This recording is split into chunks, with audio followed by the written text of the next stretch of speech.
And are we ready? Yes. All right, they're lined up. Yes. Parties, are you all ready? Daniel just stepped out, Judge. Sorry. You want to go grab him? Yes. I'm gonna go grab him.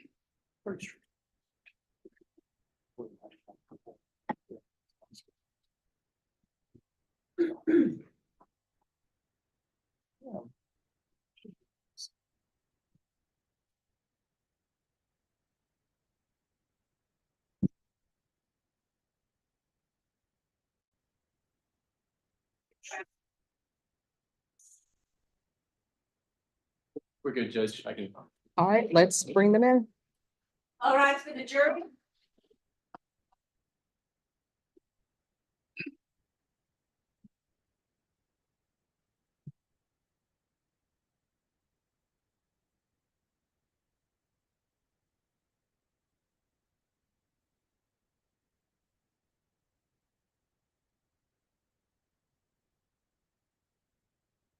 All right, everyone, please be seated.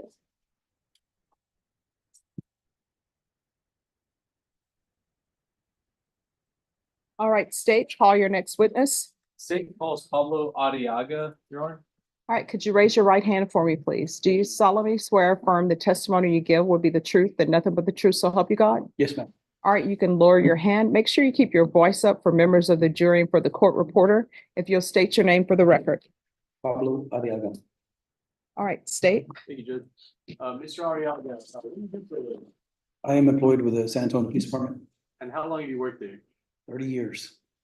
And what are your job duties with the SAPD? Currently, I'm assigned to the crime scene unit and the family violence unit. And so when you do the crime scene unit work, how long have you been doing crime scene work? I went to the crime scene unit back in 2011. And what are your job duties in the crime scene unit? The job duties are preservation, documentation, record evidence of crime scenes. Okay, and were you working on February 2022? Yes, sir. Were you called out to the scene of a shooting that day? Yes, I was. And what were your duties on that in that case? My duties in that case was to, I was the first assigned CSI to that case that came out. My first function was to, or first duty was to locate the crime scene. And you want me to explain what that is? Sure, yeah, that'd be great. When we go to a crime scene, it's our responsibility to figure out the dimensions. How big is it? How small is it? And I'm sure y'all seen the yellow tape. We start taping it off. Try to preserve the general area of a crime scene. And when you got there, was crime scene tape already up? It was being handled by some of the officers, but I assisted in locating the boundaries of the crime scene. Okay. And big crime scene, small crime scene, what were the boundaries generally? It was a big crime scene. It was approximately, if I had to put it in dimensions, it was a half a block long. And what did you see when you first got there? What could kind of paint the picture for the jury, what you saw? When I first got there, there was a lot of movement, a lot of officers walking around, a lot of EMS, a lot of firemen. When I first got there, one of the officers told me that there was a there was one hit. There was one body on the ground. I had one of the officers pointed out to me that we put a yellow blanket on top of it. I was still telling officers, secure this area, make sure nobody comes in. I started seeing shell casings on the floor, on the ground. And about a few minutes later, another officer told me that they found another person who was shot inside a house, an elderly man. So I extended the crime scene to that area of the house.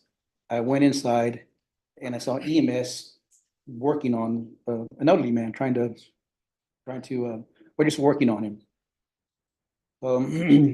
I was there for approximately a minute and I got out of the house. There was EMS were in there doing the best they can. There was also a doctor riding with them who was helping him.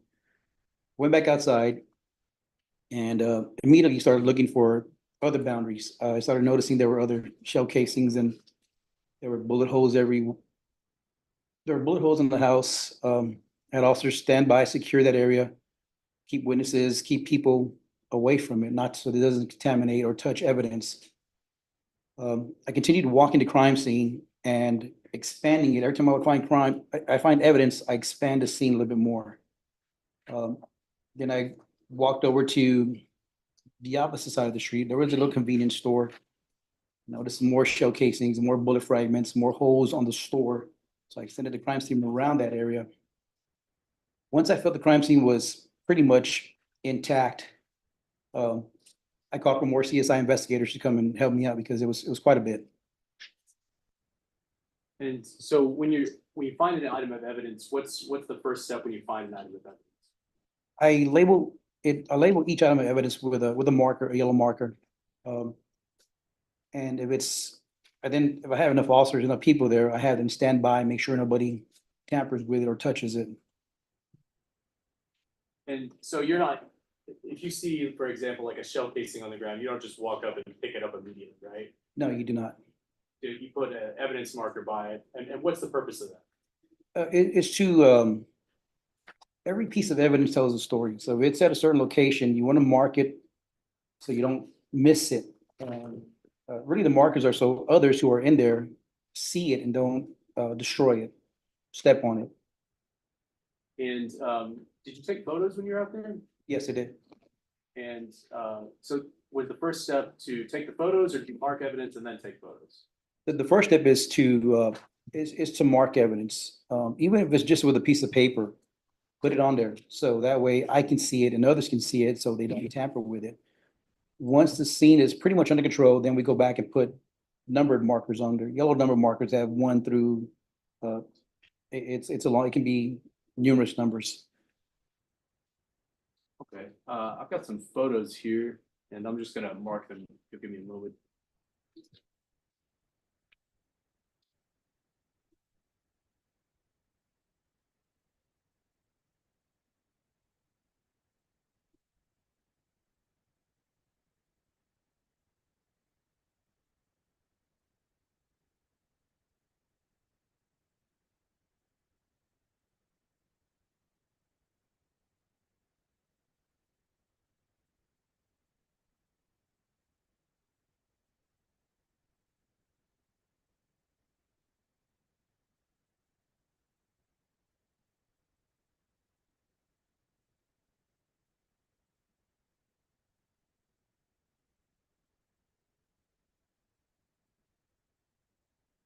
Showing you what I've marked as State's Exhibit 9. Do you recognize this? Yes. What is this? This is a photo I took of one of the individuals that was in custody that day. And you took this photo? Yes. And is that a fair and accurate depiction of what you saw out there that day? Yes. Okay, I'm showing you what I've marked as State's Exhibit 10. What are we looking at here? This is a general photo of the scene, and that is the body on the ground covered with the yellow blanket. And I'm going to show you what I've marked as State's Exhibit 11. What is that? This is the green Suburban that was parked out there and it had several bullet holes on it. And State's Exhibit 12, what's in that photo? This is a photo of a shell casing that was found on the street. Okay, and for all these photos, State's Exhibit 9 through 12, did you take all these? Yes. And do they fairly and accurately depict the objects as they appeared on that day? Yes, sir. Your Honor, I offer State's Exhibit 9, 10, 11, and 12.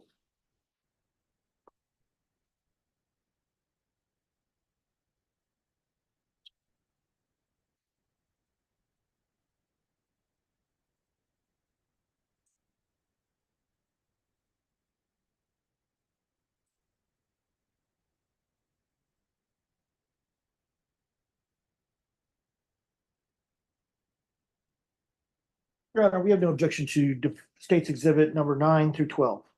All right, States Exhibit 9, 10, 11, and 12 are admitted without objection.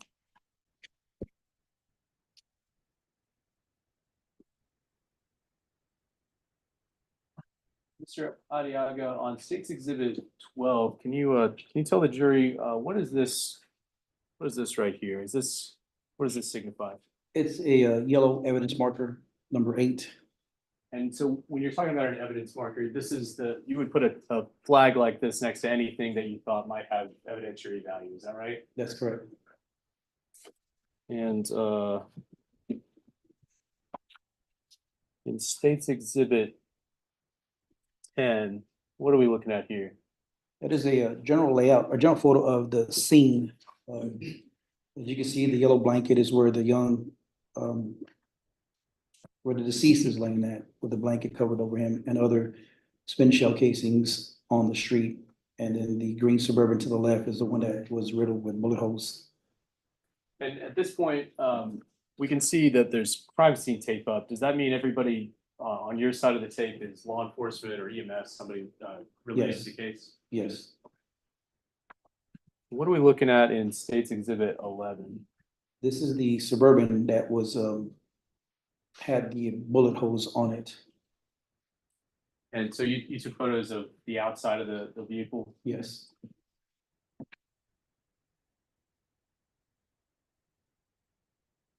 And then can you tell me, what am I looking at in States Exhibit 13? This is the house where, it was across the street from the Suburban where the elderly man was, struck by a stray bullet. And what are we looking at in States Exhibit 14? This is the passenger side of the Suburban that was also riddled with bullet holes. And what is States Exhibit 15? This is the driver's side of the Suburban that was, riddled with bullet holes. And can you tell me what is States Exhibit 16? When I was inside the house where the elderly man was shot, I noticed a bullet hole in the wall. And this is the where the projectile, the bullet went through and hit the inside of the house. And can you tell me what is in States Exhibit 17? 17 is also the Suburban that had the driver's side of the Suburban that had all the bullet holes in it. Can you tell me what do we see in States Exhibit 18? This is evidence marker 2 and 3, which showed spent shell casings on the street, on the ground. And can you tell me what is in States Exhibit 19? This is evidence number 11. It's a trash can. And inside this trash can, the officers on the scene told me that there were firearms that were inside of it. And can you tell me what do we see in States Exhibit 20? This is the passenger side of that Suburban. The windows are shattered, blown out from apparent gunshot.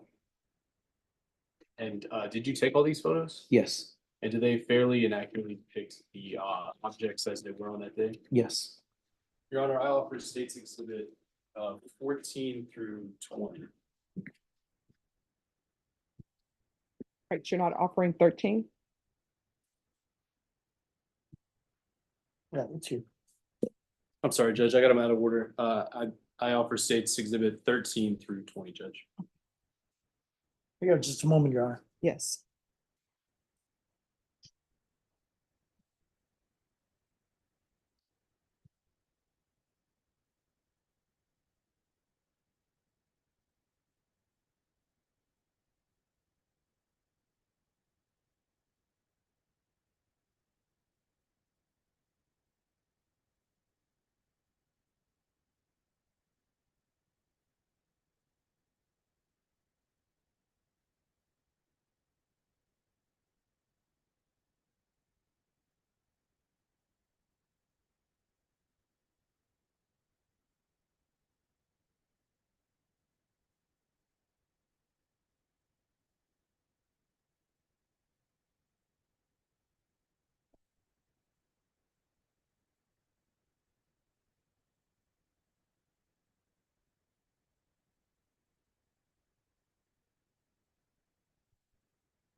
Your Honor, we have no objections to States Exhibits 13 through 20.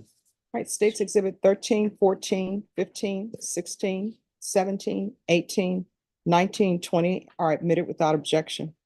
Can I publish these, Your Honor? Yes. Okay, so this is States Exhibit 13. Can you tell the jury what we're looking at in States Exhibit 13? Yes, this is the house directly across where that Suburban was parked at. And what was inside the house? Inside that house, some of the bullets hit that house, went through the wall, and inside the house was an 80-year-old man who was hit by one of those bullets. And can you tell us what we're looking at in State's Exhibit 16? Yes, that is also from inside the house where the bullets penetrated the walls. And is that right here, the bullet defect? Yes, Can you tell us what we're looking at in State's Exhibit 19? number 11 is a trash can. I'm Yeah. sorry, my handwriting is not very good. This is a 19. Yes. Oh, I'm It's- sorry. It shows, yes, the 11 were the firearms that were found inside that trash can. So for purposes of the record, I'm sorry, this is, the photo is State's Exhibit 19. And what is number 11 in this photo? It is the blue trash can. Okay, and so this evidence marker here, you're marking that, hey, there's evidence within this. trash. Yes.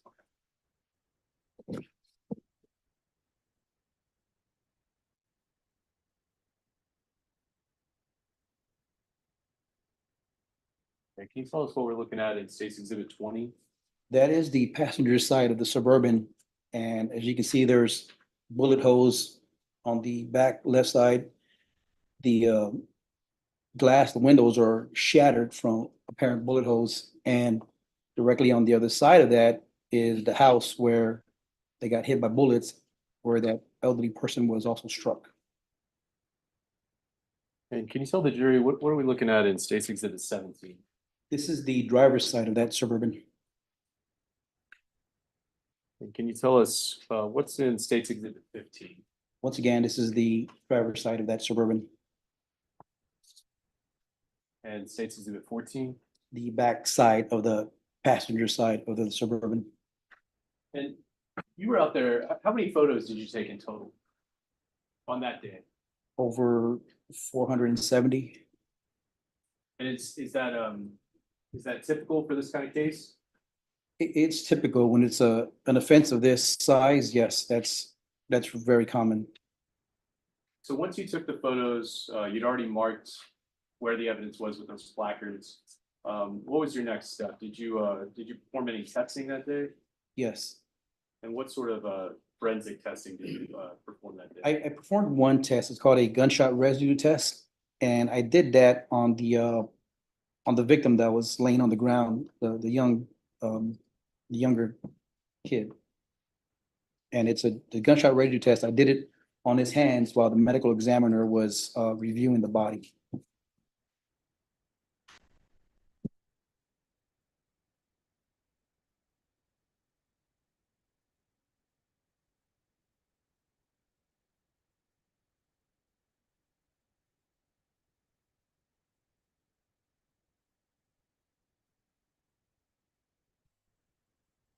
I'm showing you what I just marked as State's Exhibit 21. Yes, sir. What, can you tell the jury, what is that? This is the gunshot residue test that we conduct on the hands of suspects who are suspected of shooting a gun. And can you tell us what's inside the envelope? Inside are 2 vials.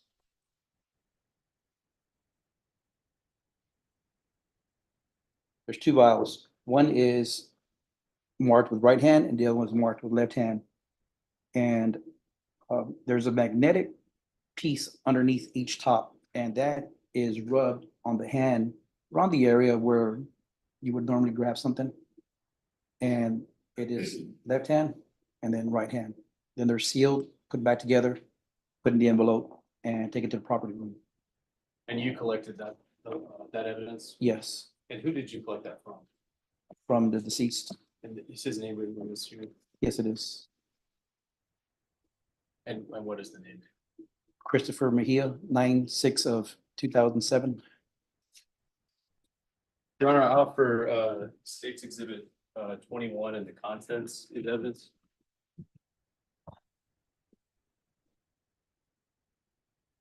No objection, Your Honor. All right, State's Exhibit number 21 and contents is admitted without objection. So so first you helped secure the scene. Yes, And then you marked the evidence, yes, then you took photos, yes. you did this gunshot residue test. Yes. What did you do next? During the course of everything, the next step is to look for more evidence on the suspects to see if there's any blood on their clothing, on their skin, anything that could be evidence. And each one of them had apparent blood on their body. So my next step was to do cotton swabs, where you just swab the blood off their arms, wherever you see it, you just take a swab of this evidence, blood. And what's the purpose of that? It's sent to the lab to see whose blood it is, who it belongs to, for DNA testing. And did you have an opportunity to search a house as part of your duties that day? Yes, And did you recover any evidence inside that house? yes. This is the evidence from that day, right? Yes.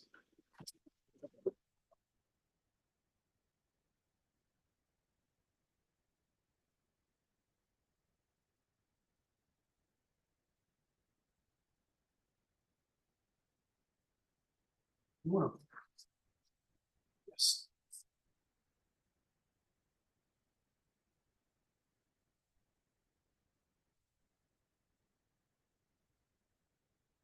In 22.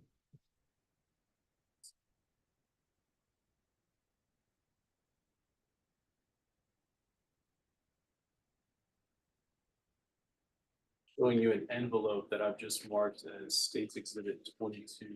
Can you tell me what's inside there? This is a magazine with 7 line rounds of 40 Smith and Wesson bullets. Here's the clip.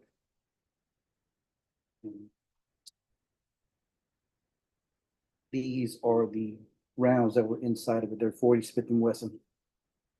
And there's how many of them? There are 7. Okay. All right, State's Exhibit number 22, has that been admitted into evidence? Oh, I'm sorry, Judge. All right. Sorry about that. So go ahead and put those.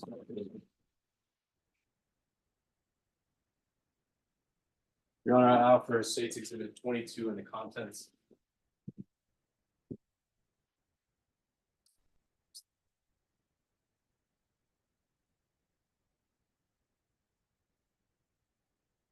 No objection, Your Honor. All right, State's Exhibit 22 is it, and contents are admitted without objection. Okay. Where did you recover these? These were found inside a bedroom of the house directly in front of the where the Suburban was at. And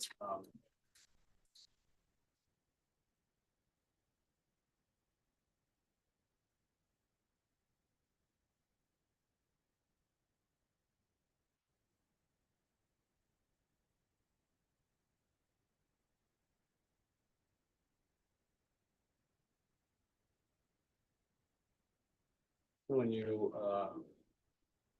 what I've just marked as States Exhibit 23, if you could take a look in that envelope, but don't show the jury yet. Tell me what's in. There is a firearm with a magazine and live rounds. And did you recover this? Yes, And where did you recover that? inside the house, directly in front of where that Suburban was at. Your Honor, I offer States Exhibit 23 and the contents.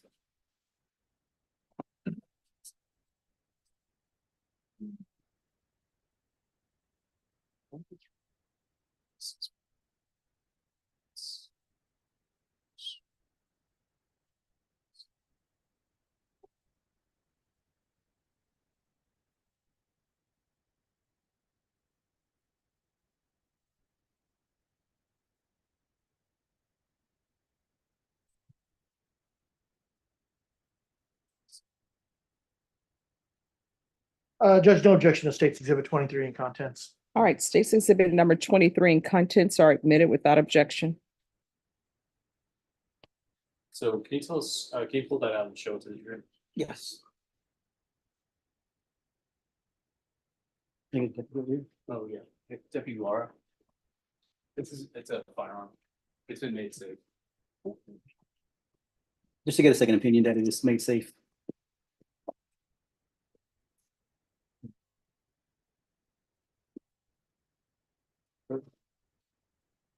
Made safe or it's clip.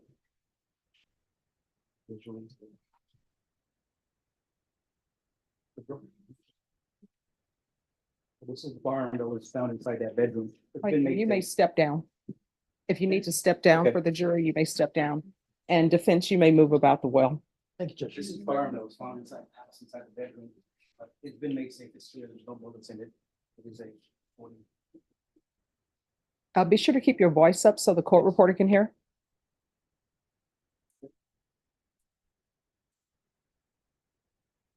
Wait, do you have a mag? Was there anything Yes, else? there was a magazine inside it. I took that out. This is the magazine that was inside the gun.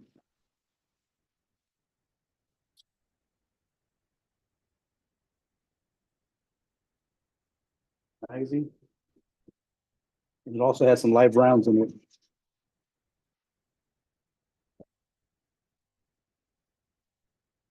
It had 6 live rounds inside that clip.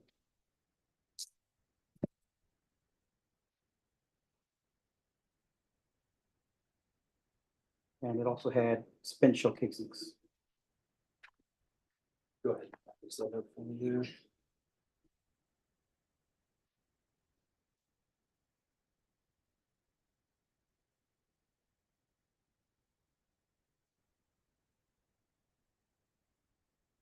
And so before you collected that, did you take photos of it? Yes.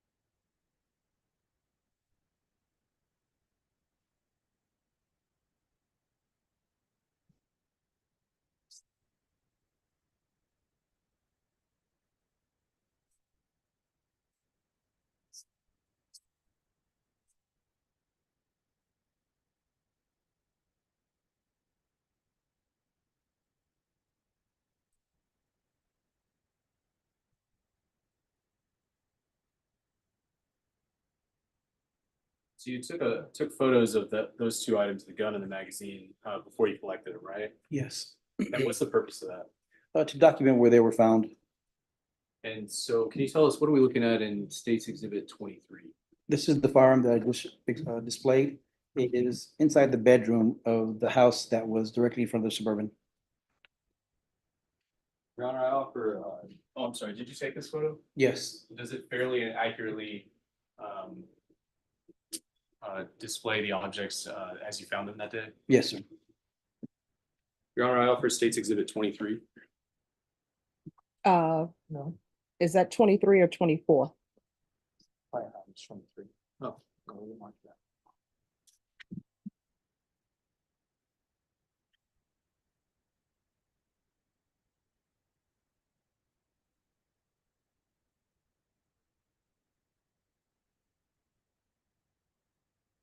All right.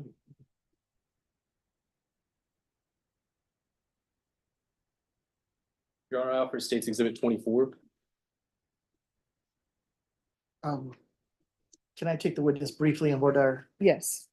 Detective Ariaga, State's Exhibit 24, this photo is a photo of State's Exhibit number 23, correct? Yes. And that was collected from where? Inside a bedroom of, do I just say the address of the house? Sure. 823 West Mariposa Street, inside the back bedroom. Okay. Do you know whose house that is? After, yes, I do. Okay. And this is based on your investigation and work with other Yes. detectives, correct? Yes, sir.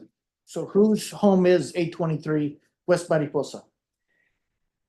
That is the home of the other individual that was involved in the shooting. Do you know that person's name? No, I don't. Okay. But this was a person who was involved in the shooting as well. Yes. Okay. If I say the name Jerry Ortiz, does that mean anything to you? No. Thank you, Detective.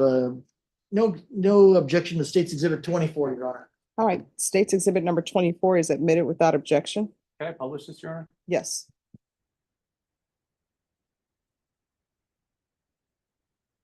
So you recovered this handgun and the 2 magazines, right? Yes. And is that what we're looking at in State's Exhibit 24? Yes. Okay. And then, was that all that you did on that date in regards to this case? Yes. And then what was your next interaction with this case? My next interaction was, the Suburban that was at the scene. We towed that to 9th Street Pound. It's a secure location where we tow vehicles that are involved in the crime until we get a warrant to search it. So I had that vehicle taken there until one of our homicide detectives was able to secure a warrant so I can go in and search it for evidence. Okay, and so what was your first step when you got out there? When the warrant came back, I first took photos of the Suburban while it was at 9th Street Pound. And took photos all around it, opened up the doors, took more photos of the inside, and then started searching for any evidence that was related to the crime. And did you do a similar procedure as you did out at the shooting location as far as putting out placards? Yes, sir. And you also took some photos that day, right? Yes, sir. Got some photos here. I'm just gonna mark them for you.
So, Jerry, what is State's Exhibit 26? This is a photo of alleged marijuana that was found inside the Suburban. And you took that photo? Yes. Can you tell us what is State's Exhibit 27? This is a photo of the same bag of alleged marijuana that was found inside the Suburban. And what is State's Exhibit 28? This is evidence number 7. It's a projectile, a slug bullet. And what is State's Exhibit 29? This is also another photo of evidence number 1, which is a baggie of marijuana. And what is State's Exhibit 30? It's evidence number 13 is it's an airsoft rifle. It looks like a real rifle. It's a toy. Did you take all these photos? Yes, And did they fairly and accurately depict the objects as you saw them that day? yes. Your Honor, I offer State's Exhibit 27, 28, I'm sorry, 26, 27, 28, 29, and 30.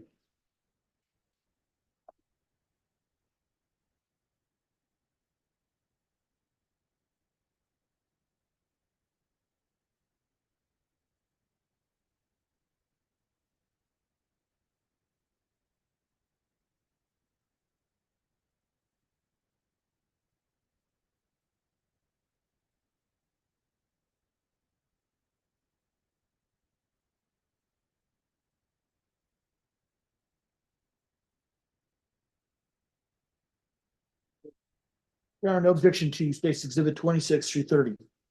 All right, States Exhibits numbers 26, 27, 28, 29, and 30 are admitted without objection. Your Honor, can I publish these? Yes. So can you tell the jury, what are we looking at in State's Exhibit 26? Right in front of the tennis shoe, you can see there's a plastic bag containing alleged marijuana. Sorry, I don't know if that's better or worse. Okay.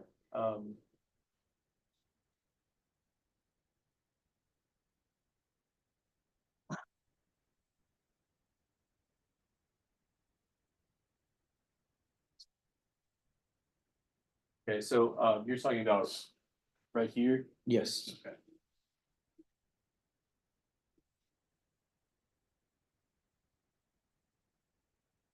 Okay. Right, and can you tell the jury, what are we looking at in State's Exhibit 27? It is the same photo without the marker. The plastic bag with the alleged marijuana in it.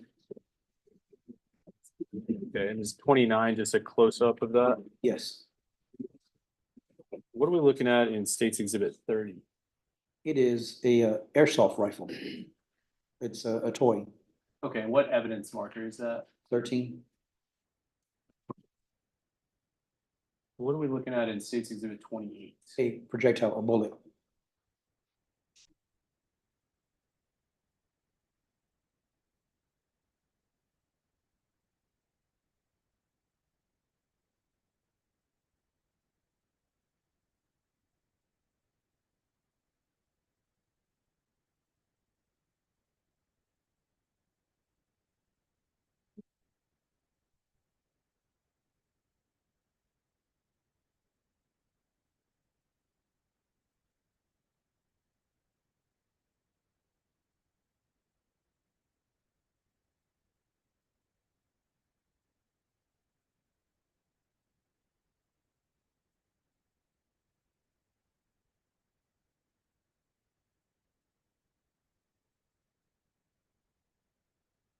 Can you tell us what we're looking at in State's Exhibit 31? Yes, this is evidence marker number 10. It's also another bag of alleged marijuana. Okay, and is that different than what we saw in the previous State's Exhibit? Yes, Okay. And can you tell me what's in State's Exhibit 32? yes, this is evidence marker 2, 3, and 4. They are shell casings that are found inside the vehicle on the driver's floorboard. Can you tell us what's in State's Exhibit 33? Yes, this is another photo of a different angle of evidence markers 2, 3, 4, and 14, which are spent shell casings on the driver's floorboard. What about State's Exhibit 34? Yeah, this is the passenger side of the vehicle taken out there at 9th Street Pound. What about State's Exhibit 35? This is also the driver's side of the Suburban. This photo is also taken at 9th Street Pound. What about State's Exhibit 36? Yes, this is a photo showing evidence markers 7, 11, 10, 9, and 8. Each one is different. Their evidence marker number 8 is a box of Remington bullets. Number 9 is a cell phone. Number 10 is the alleged marijuana. Number 7 is also another projectile. And number 11 is also another spent shell casing. And can you tell me what's in State's Exhibit 37? This is evidence marker number 11 containing 2 spent shell casings. And did you take all these photos? Yes, sir. And they fairly and accurately depict the objects as you saw them that day? Yes, sir. Your Honor, I'll offer State's Exhibit 31, 32, 33, 34, 35, 36, and 37.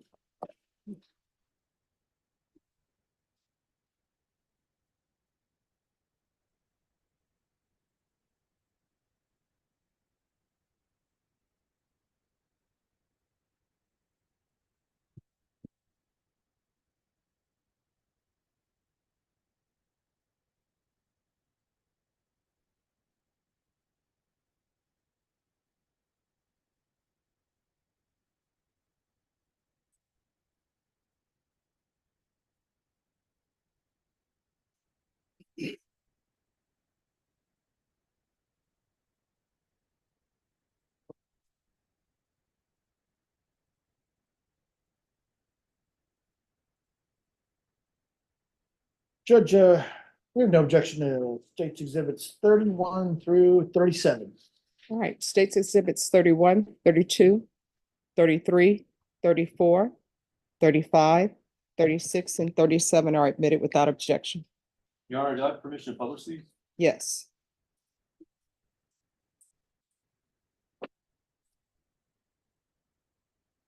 So can you tell the jury, what are we looking at in State's Exhibit 35? This is the Suburban, the driver's side of the Suburban. This photo was taken at 9th Street Pound. And is 34 the same vehicle? Yes, the passenger side of the vehicle at 9th Street Pound. What are we looking at in State's Exhibit 33? This is the driver's floorboard, evidence markers 2, 3, 4, and 14. They are spent shell casings and bullet slugs. So I think 14 might be the easiest one to see. Is that Yes, That's what we're looking at here. Can you, would you mind stepping down so we can point them out to the jury?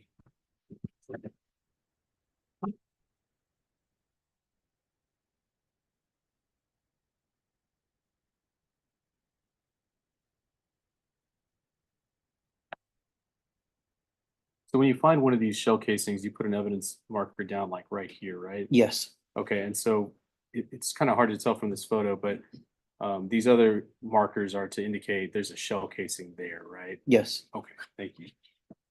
And then on State's Exhibit 32, is that a different view of the same area of the car? yes. Okay, thank you so much. Yeah, see if you'd like. Yes.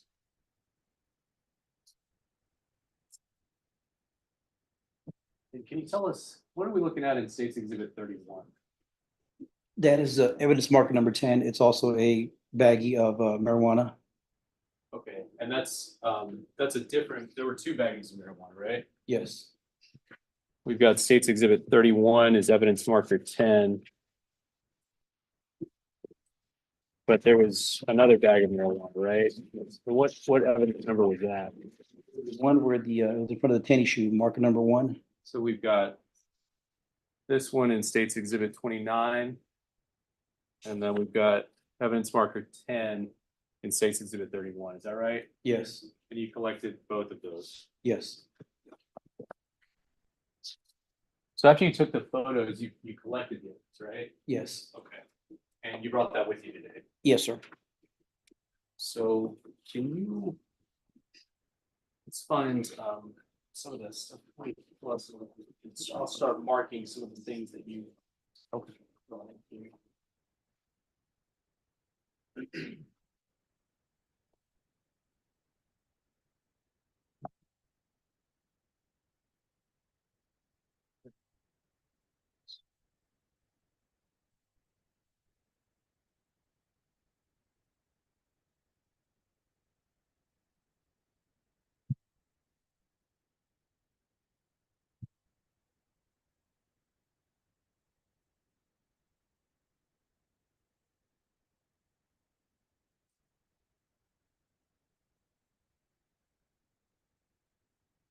Without showing the jury, can you take a look at what I've just marked as State's Exhibit 38 and tell us what's in there? It's a box containing 9 live rounds of 40 Smith & Wesson ammo. Okay, and did you collect them? Yes, And you collected that at the pound? yes. Okay. Under aisle for State's Exhibit 38.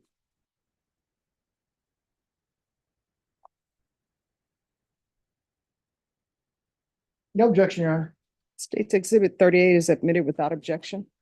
I should say, Your Honor, State's Exhibit 38 is the envelope and the contents. All right. No objection. All right, State's Exhibit 38 and contents are admitted. You recovered this from the Suburban? Yes. All right, could I have parties approach?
All right, State, you may continue.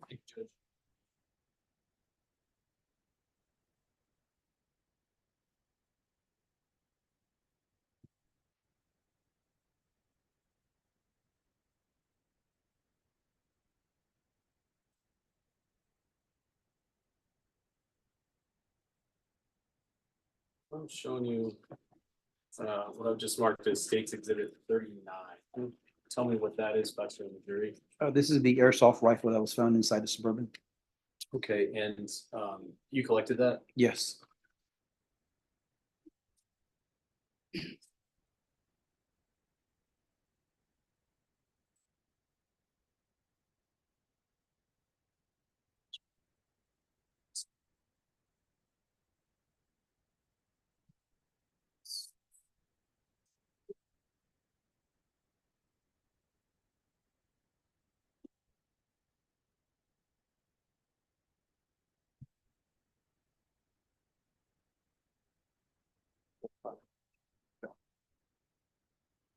You collected 39, say, I've marked the packaging as 39, but the item itself is item 39. Can you tell the jury, what is item 39A?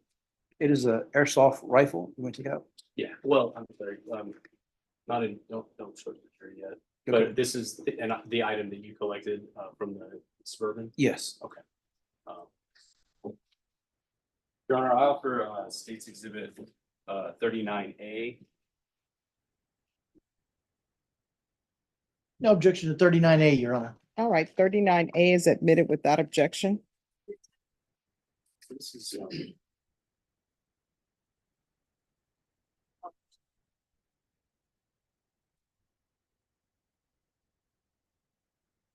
you collected this from the Suburban? Yes.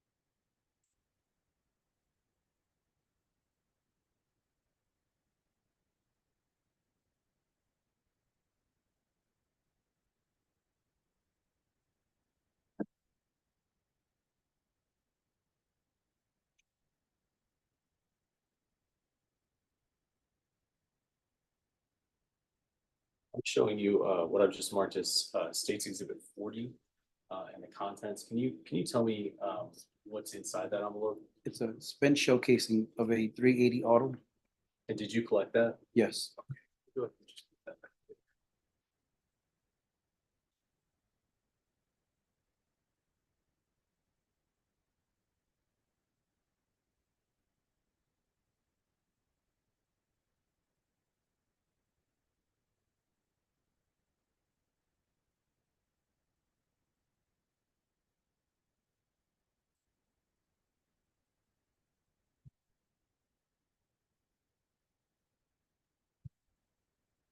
I'm showing you an envelope that I've marked as State's Exhibit 41. Can you tell me what that is? This is also a small spent showcasing. And did you collect that? Yes. Can you tell me what's State's Exhibit 42? What is that? This is also a spent showcasing 40 Smith and Wesson. And did you collect that from that Suburban? Yes. I'm showing you what I just marked as State's Exhibit 43. What is that? This is also another spent showcasing 40 Smith and Wesson.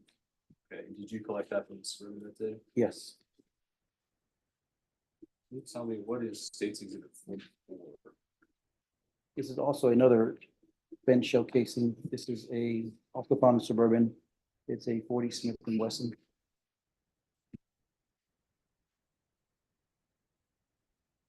Can you tell me what is State's Exhibit 45? This is also another spent showcasing 40 Smith and Wesson found inside the Suburban. What is 46? 46 is also another spent showcasing. This one is a 40 Smith and Wesson. Can you tell me what is inside the envelope I've just marked it as State's Exhibit 47? This is also another spent showcasing 40 Smith and Wesson. So did you collect all of these showcases? Yes, And where did you collect them from? inside the Suburban.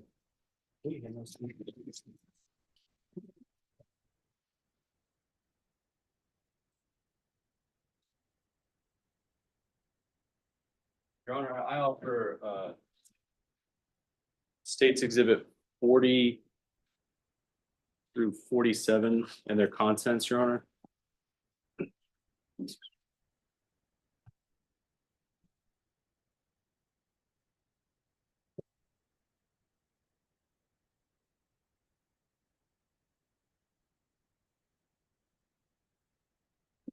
Oh, goodness.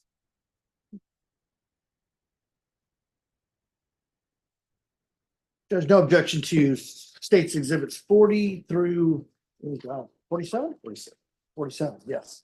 All right, States Exhibit 40, 41, 42, 43, 44, 45, 46, and 47 are admitted without objection.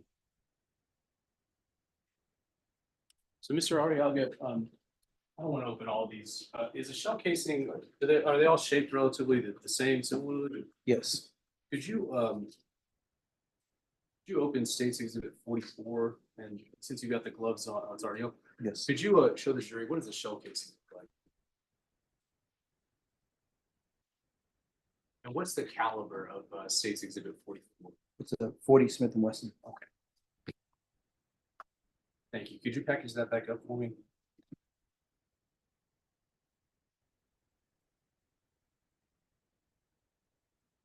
So is the shell casing, that's a 40 Smith and Wesson, is that about the same shape as the shell casing for a 380?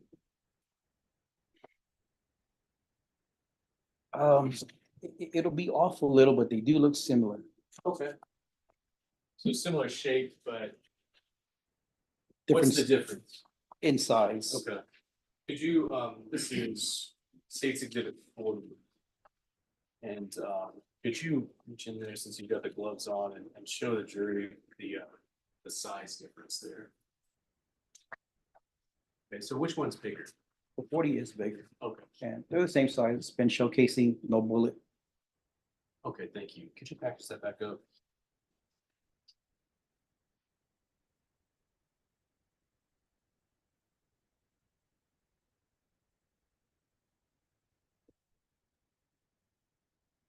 Okay, and then once you collected the evidence, so you took the photos that while you're out there, you collected the evidence. What do you do with the evidence once you collect it? Once I collected, I package each item individually, and then I put everything inside the SAPD property room. And while you were out there at the pound, did you attempt to get fingerprints or anything? On the vehicle, yes. And what was the result of your search for fingerprints? I searched the exterior of the fingerprints, but that Suburban had so much dust and dirt on it, I could not get any off of it. Inside the vehicle, it has to be, there's a misconception, in order to get fingerprints, it has to be a smooth surface, like glass, a bottle. Can't get it off rocks or stones or anything with texture. If it has texture, you're not able to get a fingerprint off of it. You can get DNA, but not a fingerprint. The exterior of the Suburban was, it was dirty. There was no way of getting a print off of it. So it's got to be a relatively clean surface to get a print in a wall. Yes, And so were you able to get any prints? no, What did you do in the case after that? Was that the last thing you did on the case? that was it. I passed the witness, Your Honor. Defense? Thank you, Your Honor. Detective Ariagi, looking at State's Exhibit number 31 here in this picture. This bag of apparent marijuana, where was that found? In the green Suburban? Where inside the Suburban? I'd have to look at the photos, sir, to tell you exactly where. Thinking of State's Exhibit number 29. How about this bag of marijuana with the shoes? Do you remember where that was recovered? I would have to look at the photos, sir.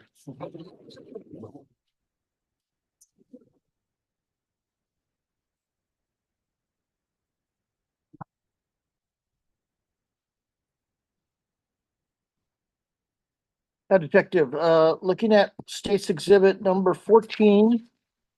Sorry. There we go. State Exhibit 14, this is the blue recycle bin, correct? Yes, sir. And there were handguns or firearms inside of it, correct? Yes, sir. Okay. Did you collect those firearms? No, sir. Okay. But somebody else did? Yes, sir.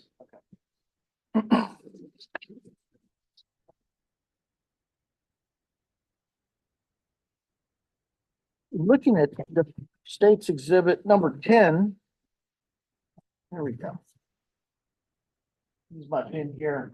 So this is a yellow sheet covering the body of Christopher Mejia, correct? Yes, sir. Okay. This is the convenience store. Yes, sir. This is the green dumpster. Yes, sir. Directly across the street here, you see my pen flow, is the home of Enrique Bocanegra, correct? Yes, sir. Okay, is there, based, what you remember, was there any, it was a direct shot from this area here directly across the street to Mr. Bocanegra's house Yes. versus being at a slight angle or anything? It could be an angle, sir. It's just directly across. Okay.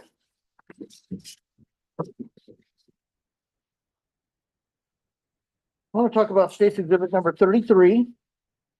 This is the front passenger, I'm sorry, the front driver's side. And there's at least 1, 2, 3, 4 shell casings, correct? Yes, sir. They were all 40 caliber Smith and Wesson shell casings, correct? Yes, sir. Okay. For those on the jury, for their benefit, when you have a 40 caliber shell casing, I mean, a shell casing holds the gunpowder that eventually, when a gun is fired, it ignites and moves the bullet up and out of the chamber, correct? Yes, sir. Okay. What's left over is the shell casing, correct? Yes, sir. So generally, the shell casings are within the immediate area where they were fired. It really depends on, yes, where. If you're inside a vehicle, of course, they're going to be inside the vehicle. If you're outside a vehicle, they can shoot 5, 10, any direction. But Sure. They can relatively- bounce, they can yes, move yes, around. Yes. Fair enough. You would not expect that these 4 shell casings were fired from 30, 40 feet away. That would be unreasonable, correct? Correct. Right. I mean, these are in the general area, and when you have a vehicle like this, you're kind of suspecting that's where they were fired, in that general area, Yes. either inside the Suburban or just outside the Suburban, depending on circumstances. Yes. Okay. Did you find any shell casings on the front passenger side of the green Suburban? I would have to look at my photos, sir. Yeah, or does your report reflect that as well? It should, yes. Okay, do we have a copy of the report? Yes.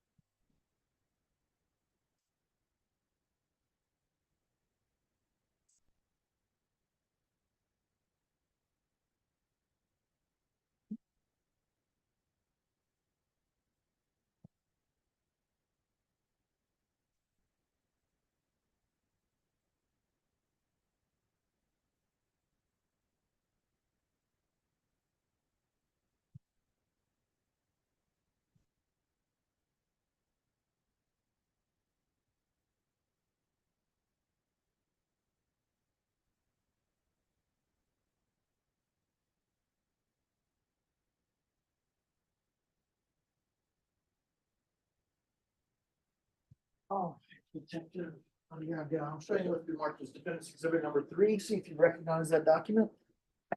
Yes, sir. This is the report I wrote. Yeah. Is that the same report you have there, or something slightly different? Well, there's 2 different ones. One I wrote at the scene and one I wrote a couple of days later at 9th Street Pound. This is the one from the scene. From the scene? Yes. Is this one the same thing as the scene? The scene, the difference you can tell, I took 460 photos at the scene. And the vehicle, when I took it at 9th Street Pound, had 87 photos. Okay, fair enough. These are 2 different. Looking at your report, to refresh your memory, Yes, sir. can you tell me if there were any shell casings found on the passenger side of the front of the green Suburban? Yes, sir.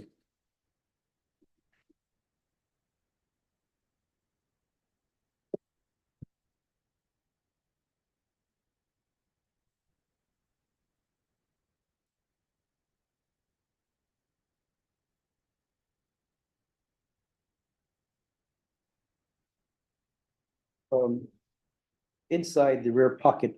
You want me to read this to you? Refresh your memory from it and then see if you Okay. can answer my question. You were saying something about a rear pocket? Tell us about Yes. that. Yeah, the front passenger seat, there's a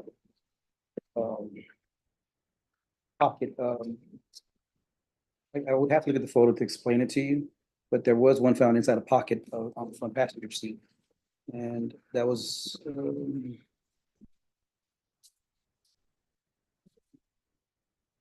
one that was found on the front passenger seat.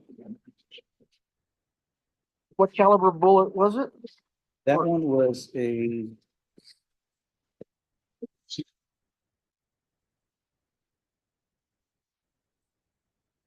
It was E8, 9, 10, and 11. Those were 8, 9, 10, 11, those were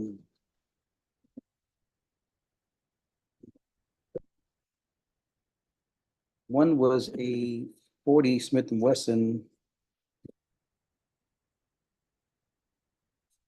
And yeah, 11A and 11B were both a 40 Smith and Wesson and a 380 auto.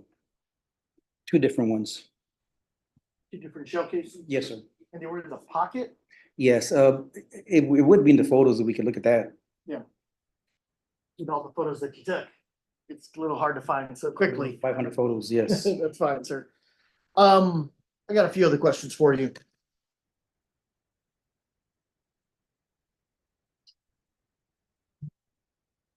Let's talk a little bit about State's Exhibit.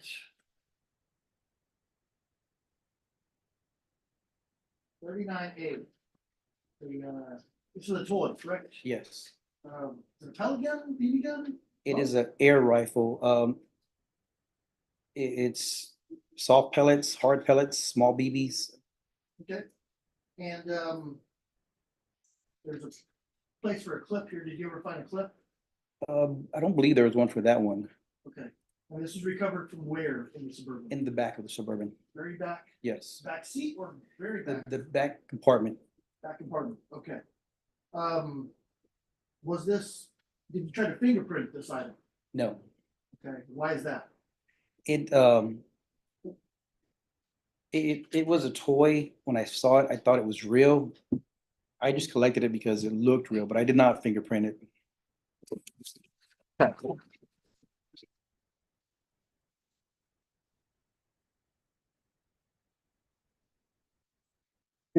Well, at that time, did anybody ask you to fingerprint that item? No, The DA's office ever asked you to go to the property room and fingerprint that item? no.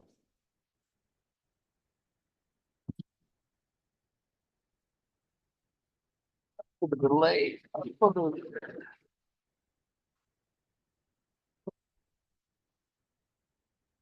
want to show you State's Exhibit number 17.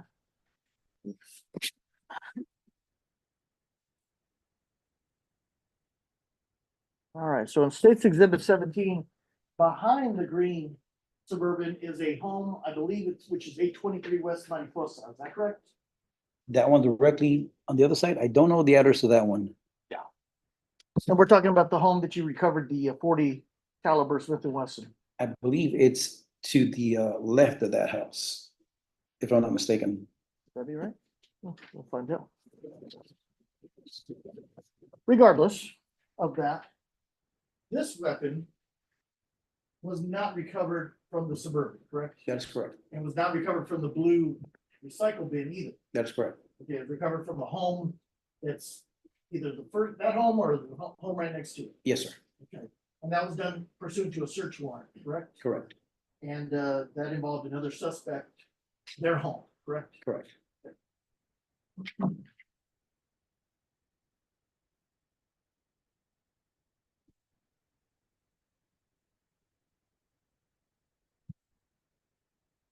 What items did you attempt to fingerprint? Just the green Suburban itself? Yes. Okay.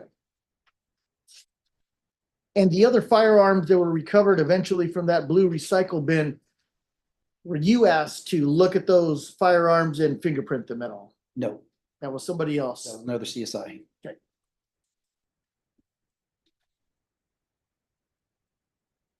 And on the gunshot residue test that you performed on Christopher Mejia, the deceased, who's lying there near the green garbage. Mhm. I can't think of the word for it. Dumpster? Dumpster, my goodness, green dumpster. You performed that test on, you have a lot of experience doing GSR tests, correct? That is correct. It's not like the first time you've ever done it. It was not. Okay. And just so we're sure, you did the GSR test on both hands and maybe both arms? On the hand, sir. On the hands? Yes. Okay. And why is it that you do it on the hands? Firearms are shot using your hands. So the firearm sits this way. This is the ejector port where the gunpowder blows back. When it is firing, that gunpowder pretty much covers this area of the hand. Right hand, left hand, it's the same thing. Gunpowder, it can go further back into the forearms. Majority is going to be in the concentration area where the ejector port is at. If that makes sense. Yeah. It's a good explanation. Thank you.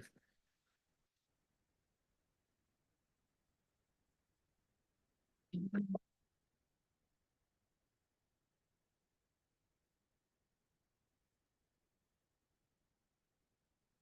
think you also recovered a cell phone from Juan Mejia. Does that sound correct? Yes, sir. And a cell phone from Oscar Martinez? Yes, sir. Any other cell phones? I don't think so. I don't believe there was more than that.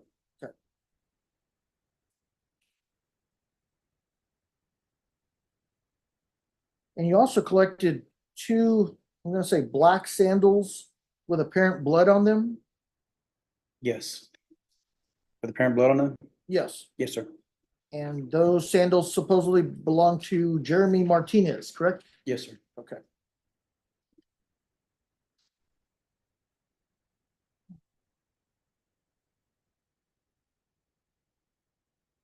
Thank you, Detective. Appreciate it. Yes, sir. Pass the witness. How many photos did you take between when you initially responded to the scene and then when you went back and searched the Suburban? Approximately 540. And I'm showing you what I've marked as State's Exhibit 48. Can you tell us what is that? Yes, this is a CD of the photos that I took. Okay, and these are the photos that you took on the day of the shooting and also when you went back and searched the Suburban on March 1st, 2022, right? That's correct. So you took the photos that are on the CD, right? Yes. Your Honor, I offer State's Exhibit 48.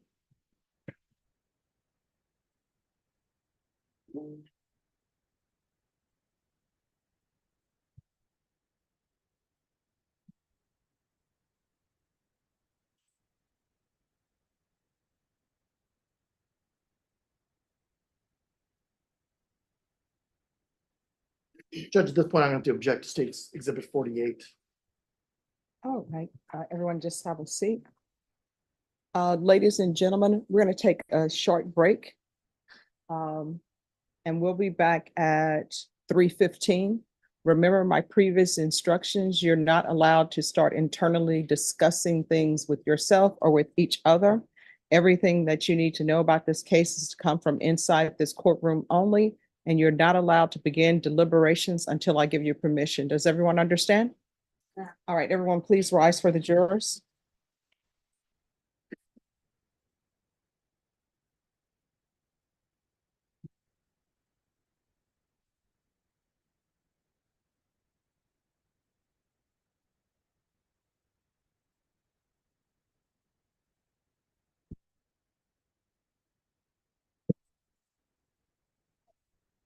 Everyone, please be seated. This to give the court reporter some time to get together things unless you're all going to continue to have the items sitting there. And then after we do that, defense, I'll hear your objections. Okay. And is there anything I need to see on that DVD? It's just all the photos you took, Judge. I assume the objections. I don't know what's on here. All right, let's look and see what's on there. Okay. And then we'll go from there.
And on March 1st, 2023, how many photos did you take? 87. Okay, and so did you take 548 photos that day? Yes, And those photos are on State's Exhibit 48, right? yes. And when you search the Suburban on March 1st, 2022 at the impound lot, I've got up on the screen here, I've got State's Exhibit 26. And so can you remind the jury, what's evidence marker 1? What's this here? The bag of marijuana Yes, sir. And where did you find that? inside the Suburban. Yes, sir. And where inside the Suburban? If you need to refer to the report, that's okay. Well, the reason why I take so much photos, I get to see you just playing that way, is I take long range, medium, and close-ups so I can refresh my memory. If I can look at those 87 photos, we can all get an idea of where it was found. Through the larger version, you can see exactly where it's at. Over 500 photos, to detail report with that many photos, it'd be a book. So visually, looking at a photo, it kind of gives you a better idea of what's going on, where it's at. Sure. So, but you did a general details section on the March 1st report, right? Yes. Okay, and if you take a look at the second page there, Yes, sir. you take a look, what does it say? If you can refresh your memory about where you found E1. Yes. The first, this one here was on the front passenger floorboard. Okay, so this marijuana here, E1, was on the front passenger floorboard. Yes. I pass the witness, Judge. Right. No further questions, Judge. All right, you may step down. Yes, ma'am. And have you all done the exchange with the court reporter? Yes, all the evidence. Yes, I did. Here's the slip.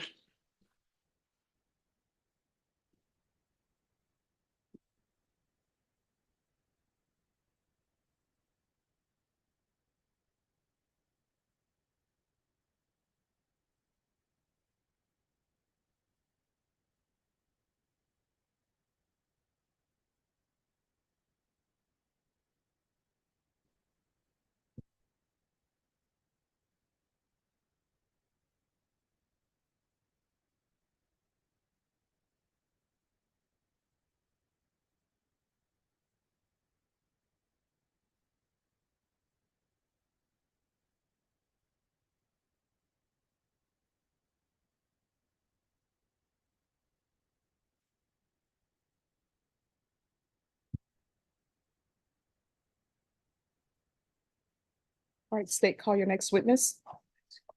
State calls Leslie Shapey, Your Honor.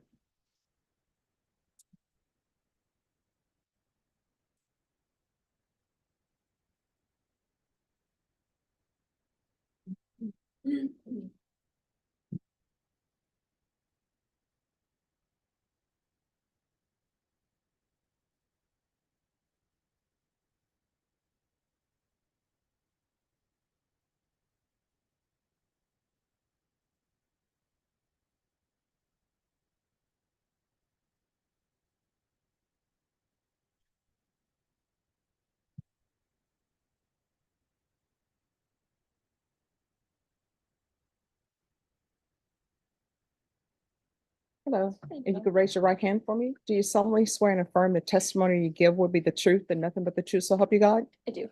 All right, you can have a seat. And just remember to keep your voice up so members of the jury and the court reporter can hear. Yes. And if you'll state your name for the record.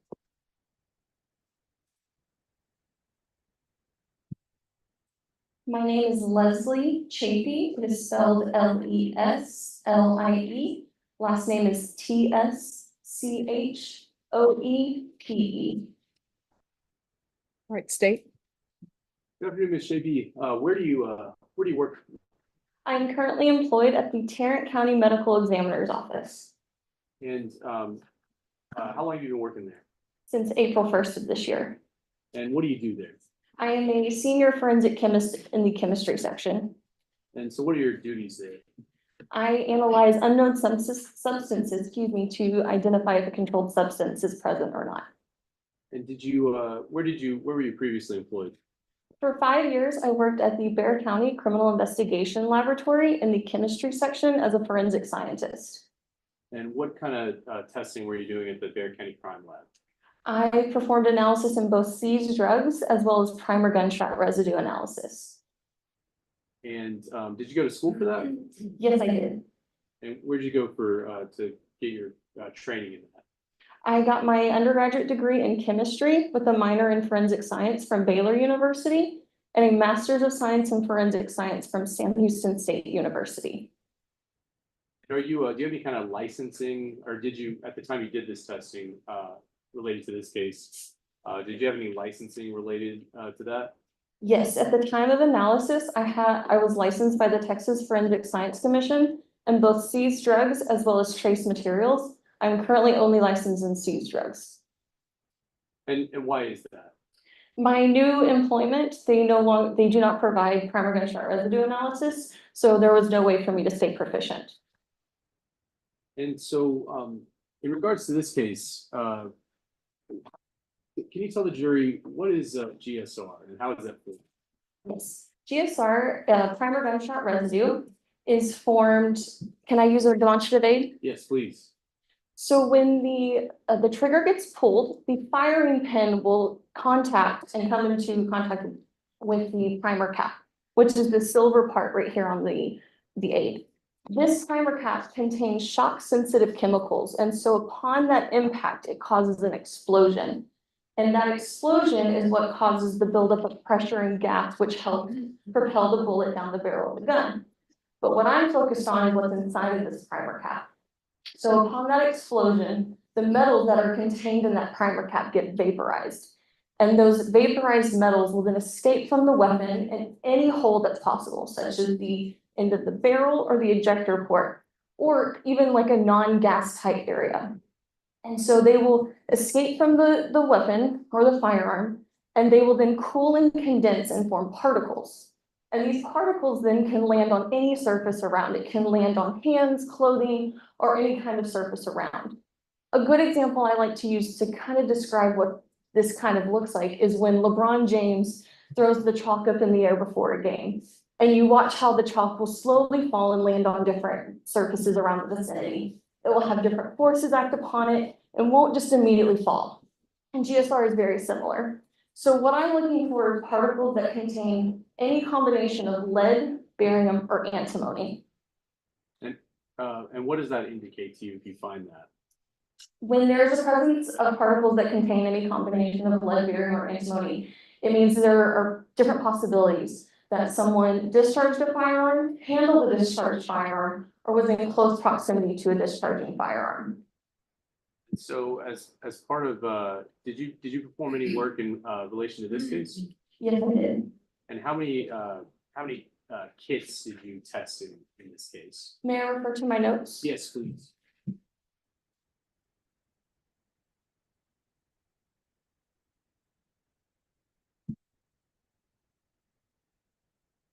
In this case, there were 5 kits submitted.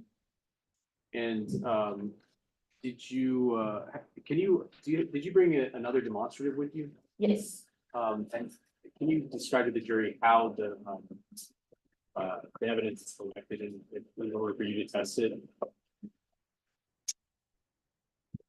So in this instance, for example, a kit, when a kit is submitted, this kit is an envelope typically, and inside there are typically 2 or maybe 4 of these things called a sampling device or a stub. And what I am testing is this round disc on the inside. I can pull it off and place that in the instrument. That's what I'm testing. And this is a double-sided carbon sticky tape. And so it can be placed, it can be dabbed on the hands or a surface or clothing. And so what I'm testing is that round disc. And I use a scanning electron microscope with an energy dispersive X-ray detector to do that. And what are you looking for in the in that device? I'm looking for the presence of particles that contain lead, barium, and antimony.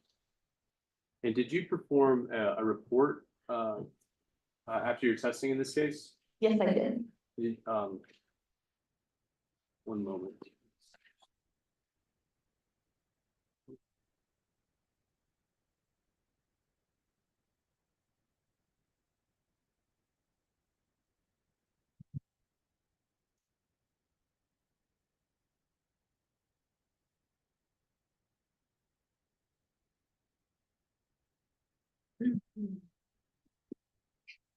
I'm showing you what I've just marked as State's Exhibit 49. Can you tell the jury what that is? This is the report that I created for this case.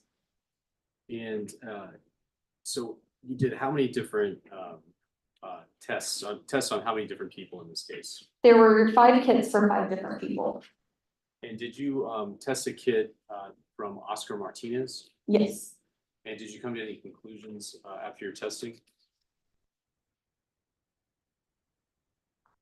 So there were 6 microscopic particles containing lead, barium, and antimony, and 1 microscopic particle containing lead and antimony that were detected on the right hand of Officer Martinez. And there were 6 microscopic particles containing lead, barium, and antimony, 1 microscopic particle containing barium and antimony, 1 microscopic particle containing lead and antimony, and 1 microscopic particle containing lead and barium that were detected on the left hand of Officer Martinez. And so based on the morphology and the elemental composition of each particle, Officer Martinez may have discharged a firearm, handled the discharged firearm, or was in close proximity to a discharging firearm. And so that's your scientific conclusion after testing the gunshot residue tests. Yes. Your Honor, I offer State's Exhibit 49.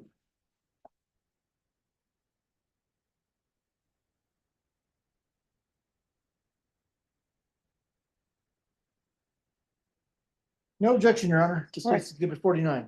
State's Exhibit number 49 is admitted without objection. Can I publish this, Your Honor? Yes. So how many of these reports have you done in your career? For GSR or just in general between drugs and primary gunshot residue? For GSR. I would say at least a couple hundred. Okay, and so this is this the standard format that they're usually in? Yes. Okay. And so this is your conclusion as to Oscar, right? Yes, that's correct. Okay. And did you also come to conclusions based on your analysis of the gunshot residue test on the Christopher Mejia? Yes. And what was that conclusion? There was 1 microscopic particle containing lead, barium, and antimony that was detected on the left hand of Christopher Mejia, and there were no microscopic particles containing any combination of lead, barium, or antimony on the right hand of Christopher Mejia. So based on the morphology and elemental composition of this particle, Christopher Mejia may have discharged a firearm, handled a discharged firearm, or was in close proximity to a discharging firearm. And did you examine a kit that came from Juan Mejia in this case? Yes, I did. And what did you determine based on examining that kit? There were 2 microscopic particles containing lead, barium, and antimony that were detected on the right hand of Juan Mejia, and there were 3 microscopic particles containing lead, barium, and antimony, and 1 microscopic particle containing lead and barium that were detected on the left hand of Juan Mejia. And so based on the morphology and elemental composition of these particles, Juan Mejia may have discharged a firearm, handled a discharged firearm, or was in close proximity to a discharging firearm. And what about Jeremy Martinez? Did you examine gunshot residue kit that came from Jeremy Martinez? Yes. And what were your conclusions in regards to Jeremy Martinez? There was 1 microscopic particle containing lead, barium, and antimony that were detected on the right hand of Jeremy Martinez, and 1 microscopic particle containing lead, barium, and antimony that was detected on the left hand of Jeremy Martinez. And so based on the morphology and elemental composition of these particles, Jeremy Martinez may have discharged a firearm, handled a discharged firearm, or was in close proximity to a discharging firearm. And on the last kit, what about on Joshua Mejia? Did you examine a sample from Joshua Mejia? Yes. And what was your conclusion on Joshua Mejia? There were 3 microscopic particles containing lead, barium, and antimony that were detected on the left hand of Joshua Mejia, and there were no microscopic particles containing any combination of lead, barium, or antimony that were detected on the right hand of Joshua Mejia. So based on the morphology and elemental composition of these particles, Joshua Mejia may have discharged a firearm, handled the discharged firearm, or was in close proximity to a discharging firearm. And I just want to show you, so these are already in evidence.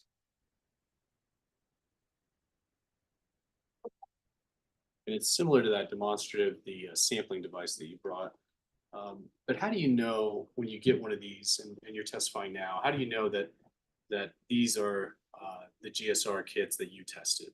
What do you look for? I look for my markings that I make on items of evidence such as the CIL number, which is the criminal investigation laboratory number, item number, date, and my initials. So I'm showing you what's been marked as and admitted as State's Exhibit 7. And can you tell us what is that?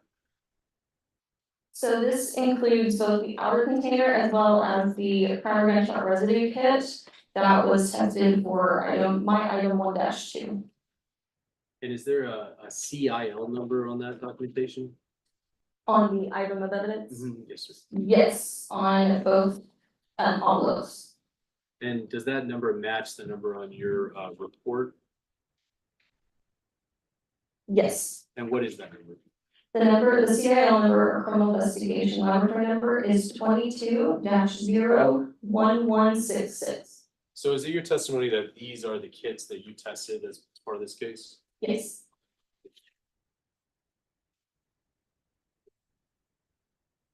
Yeah.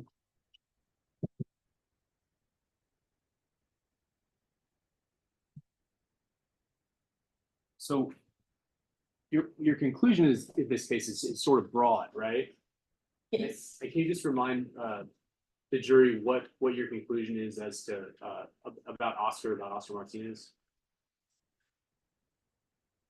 So based on the particles, based on the morphology and elemental composition of the particles, for Oscar Martinez, he may have discharged a firearm, handled a discharged firearm, or was in close proximity to a discharging firearm. That's the witness, Your Honor. Defense, Your procedure, Your Honor. yes. Ms. Shapey, Chapey. excuse me, Ms. Shapey. Let's talk a little bit about gunshot residue. So we're talking about microscopic particles that come from essentially the gunpowder when a firearm is discharged, correct? They come from the primer cap. The in the primer cap. Okay. The primer cap is, I guess the gunshot, the gunpowder that's ignited, right, from the primer cap? So the primer cap contains the metals in the shock sensitive chemicals that when they are hit and impacted cause an explosion, which then causes the heat and pressure to build up for the bullet to travel down the barrel. Okay, gotcha. Now, you said LeBron James, powder in the air, makes sense. So gunshot residue doesn't just necessarily land on hands, it can land on arms or hair or face or body, because when a gun is shot, you have that, burst of lead, barium, and antimony, correct? That goes into the air. Correct, they can land on any vicinity. Okay, very well. And you use the phrase, may have discharged a firearm, handled a discharged firearm, or was in close proximity to a discharging firearm. Does having one microscopic particle or 3 or 6, is that definitive to show that a person fired a weapon? So the number does not change the conclusion. So one microscopic particle that contains lead, barium, or any other combination, I would have the same conclusion as if, say, 6. Okay, so it kind of makes no difference regardless if it's 1 or 6. Correct. Okay. And the reason for that is if there's a kind of confined area where there's more than one gunshot, let's say there's a dozen gunshots, you're going to have a lot of lead, barium, and antimony up in the air, correct? Yes, it's possible. Okay. And that's why the language of was in close proximity to a discharging firearm is used, correct? It's one of the reasons that primer gunshot residue could be present on a sample. Okay. For example, if I'm in the driver's seat of a vehicle and I discharge a firearm in this direction towards the passenger seat, Mr. Wilkins is here sitting in the passenger seat. If I fire a firearm here, there could be microscopic particles that eventually land on him, correct? Yes, that's possible. And if a GSR test is done on him, they could be detected on his hand. And typically GSR tests are done only on the hands, correct? That's typically what is performed, and it is possible to detect it. Okay, so if in this hypothetical, if he has one particle of lead, barium, or antimony on his hand, that doesn't necessarily mean he fired a weapon.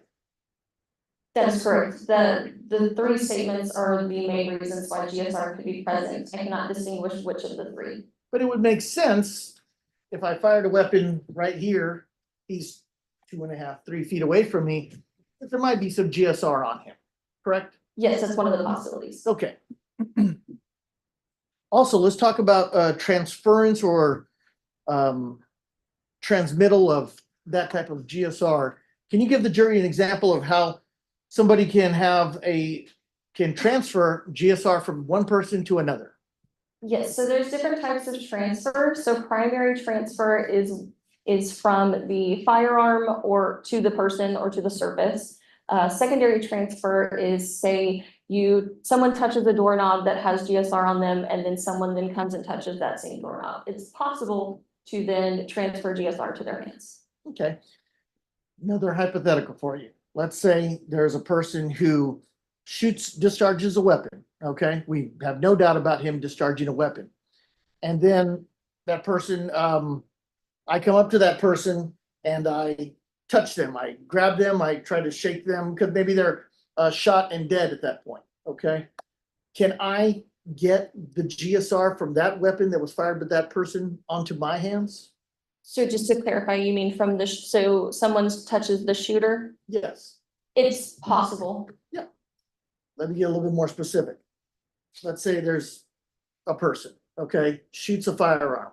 That's well documented. He shoots a firearm, but he's shot by another person, falls to the ground, dies. Okay. And then I go to that person and I try to shake him, awaken him, move him, something like that. Is it possible that I could get that GSR from that discharged weapon onto my body?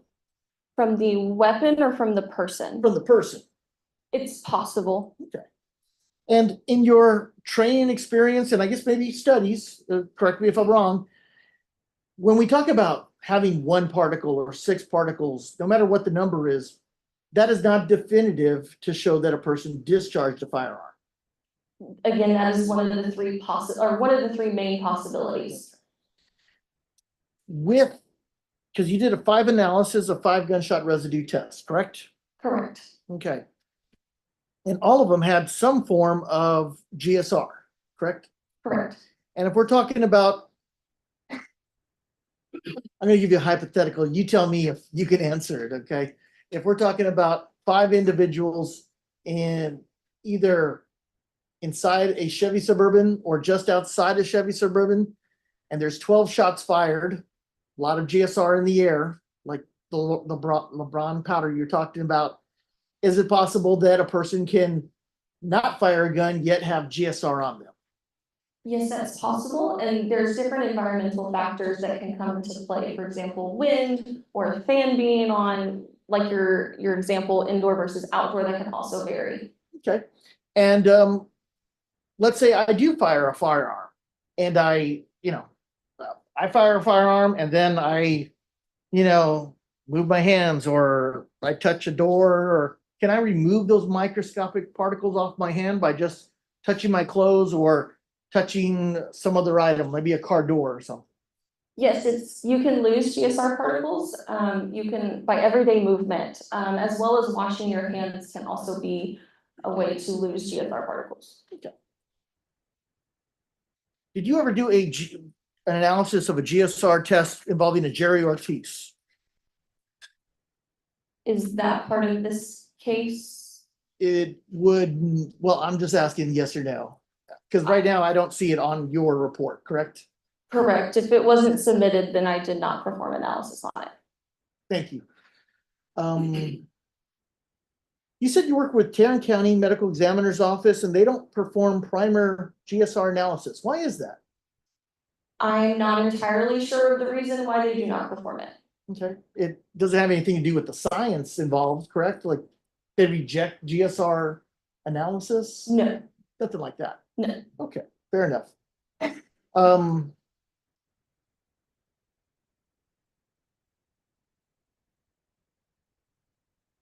Is there any? Does having lead or barium or antimony, all three versus one make any difference in your analysis? No, I mean, it's any combination, and so based on these components and their morphology and their size and their composition, that is what I can use to distinguish if it's if it's a primer gunshot residue particle. And when did you perform this test? I'm sorry, I know, May 17th of 2022, you completed your analysis. That is when the report was released, yes. Okay.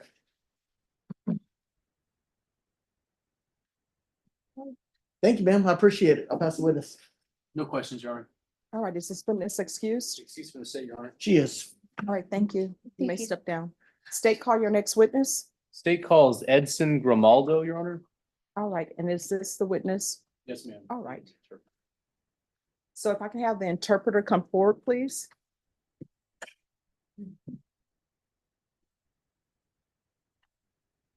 Hello. Afternoon, Your Honor. Good afternoon. I'm just going to swear you in and then they're going to bring the witness in and it'll give you a chance to set up.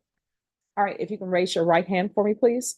Do you solemnly swear and affirm you will faithfully translate from English into Spanish and Spanish into English, so help you God? I do, Your All right, you can lower your hand if you'll state your name for the record. Honor. No sides. All right, thank you. And do you, oh, she has her, I think she's going to use headphones with him. Ah, probably so. Okay, we will find out. Maybe so. Do you have a- I think she's gonna be standing next to him, so it may be okay. We'll cross, we'll see. All right, ladies and gentlemen, and while she sets up, I'm going to give you some instructions. So listen to my instructions very clearly as it relates to the interpreter in this case. To ensure that the jury, the court, and the parties are all receiving the same testimony, whenever a party or a witness does not speak English, the services of an interpreter are employed. You are instructed that you, as the jury, are to base your deliberations on the questions as they came from the attorneys in the English language and the responses from the witness as they came from the interpreter in the English language. Does everyone understand? So what that means too is that if there's anyone who speaks Spanish, you are to rely on the interpreter's interpretation of what is being said, not your own. Does everyone understand? All right.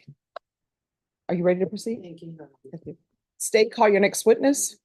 State calls Edson Grimaldo, Your Honor. All right, could you raise your right hand for me, please?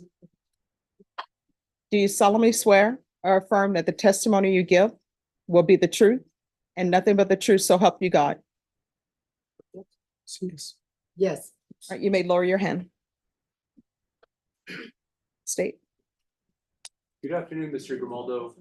Nice to see you again. My name is Hank Wilkins. We've met before, right? And she needs the court reporter just needs you to answer out loud, just verbally, because the court reporter is taking everything down.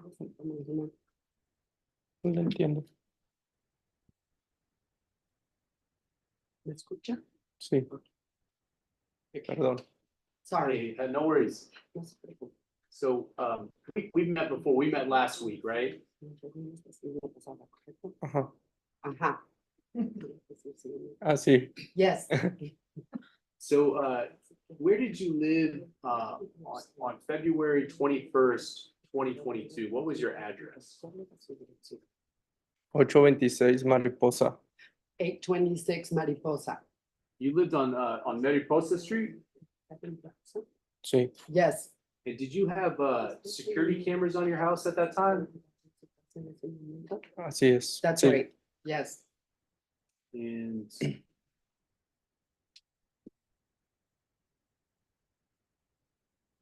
I'm going to show you a couple of items here. Can you tell me, do you recognize State's Exhibit number 50? Sí. Yes, And how do you recognize it? Mis iniciales.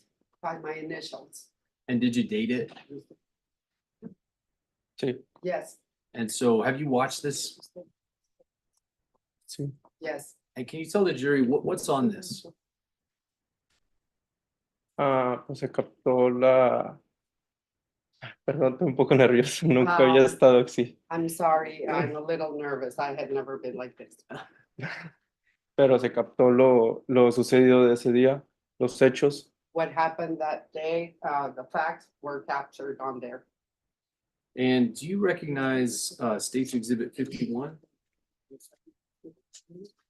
Sí, Yes, And how do you know you've seen this? por mis iniciales by my y la fecha. initials. Okay, and so are both States Exhibit 50 and 51 from your surveillance cameras from back in February of 2022? Sí, Yes, And you've watched these videos? sí, yes, And these are fair and accurate copies of those surveillance cameras that were on your house back then? sí. yes. And as far, they haven't been altered in any way? No. No, Okay. Your Honor, I offer States Exhibit 50 and 51.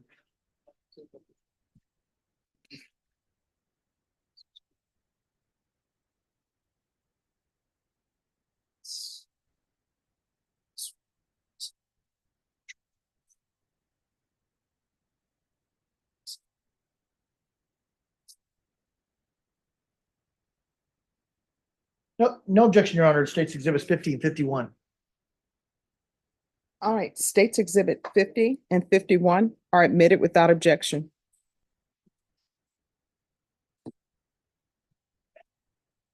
So, Mr. Grimaldo, you met with me last week, right? yes, And I showed you one of these videos, right? Sí, yes, And you had already given that to the police, right? sí, yes, But then you showed me another video from your surveillance camera, right?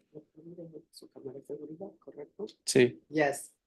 And that was one that we didn't have before. No. No, And, Your Honor, do I have permission to publish these videos? Yes.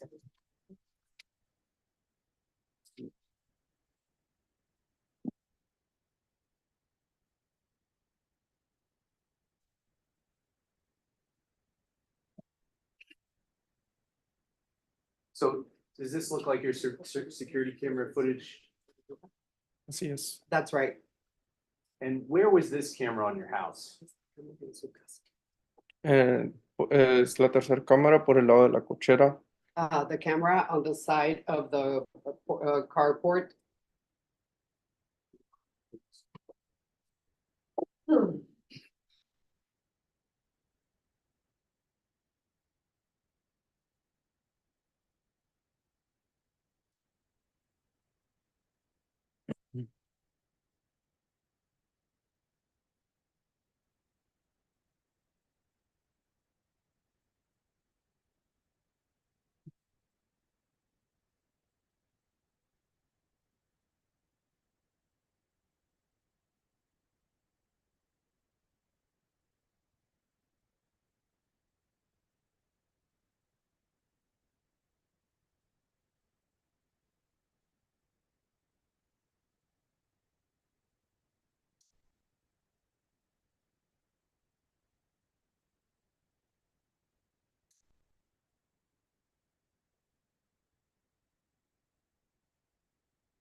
And so for purposes of the record, we're at 03/39/18. And we've zoomed in a little bit, Mr. Grimaldo. What are we seeing here? What are we zoomed in on here?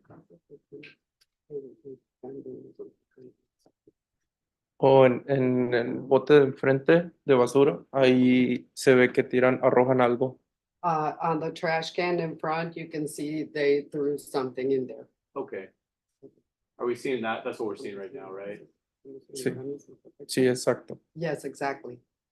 And so this is, when you came to meet with me last week, I showed you this video, right? Así es. Yes, that's right. And then did you show me a different video from a different surveillance camera? Sí. Yes.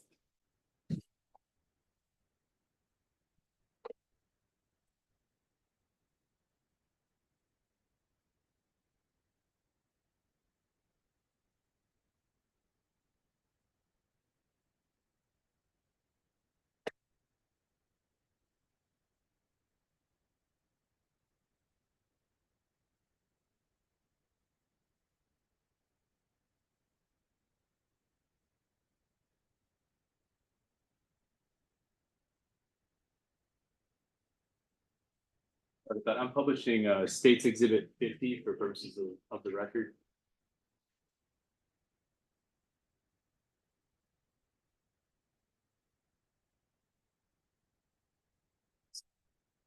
So for purposes of the record, we're zooming back out. And this is States Exhibit 51.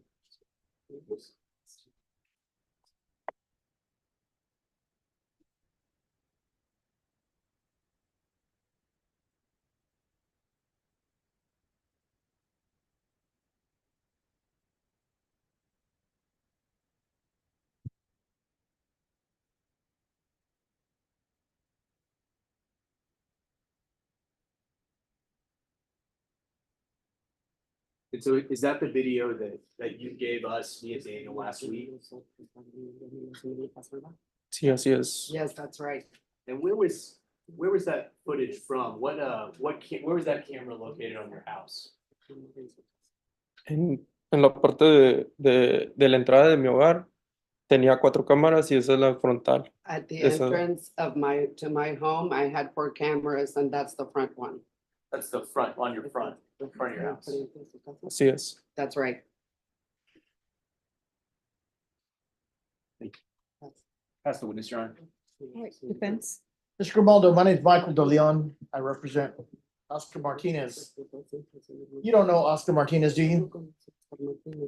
No. No. Okay. Your cameras, do they record sound?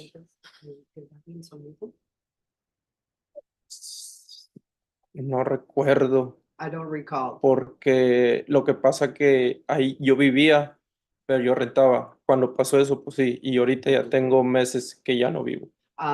What happened, I don't recall. What happens is when I lived there, I rented, but it's been months since I've lived there. When did you discover this latest video? A long time ago or just recently? Recientemente. Recently. Oh, okay. How did that come about?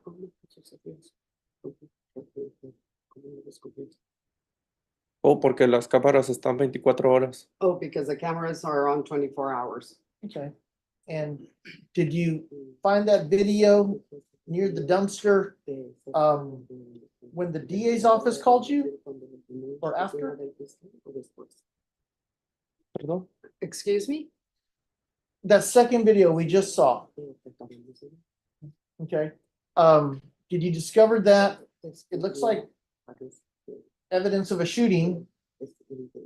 When did you find that? No, pues es que yo estaba viendo todo. No, it's just that I was seeing everything. Okay, and when were you looking for that? Recently? O no, o sea, en el instante yo ya los tenía. No, I had them instantly. Ujú. All right, no further witness, no further questions, pass the witness. No further questions, Your Honor. All right, is this witness excused? Excuse from the state, Your Honor. He is, Your Honor. All right, thank you. Thank you. May I be excused as well? Yes, thank you very much. Do you need me to sign anything? All right, thank you. State, call your next witness. State calls Jerry Ortiz.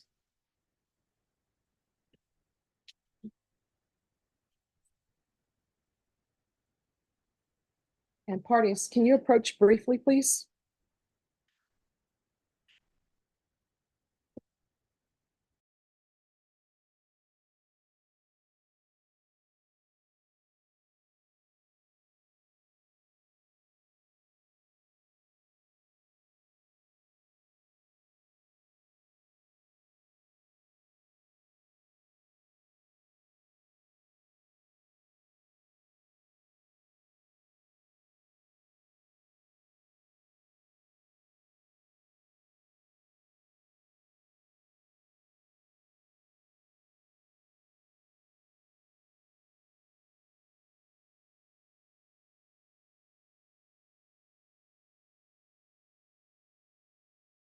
So, ladies and gentlemen, both sides have told me we offer, I mean, you can mute us.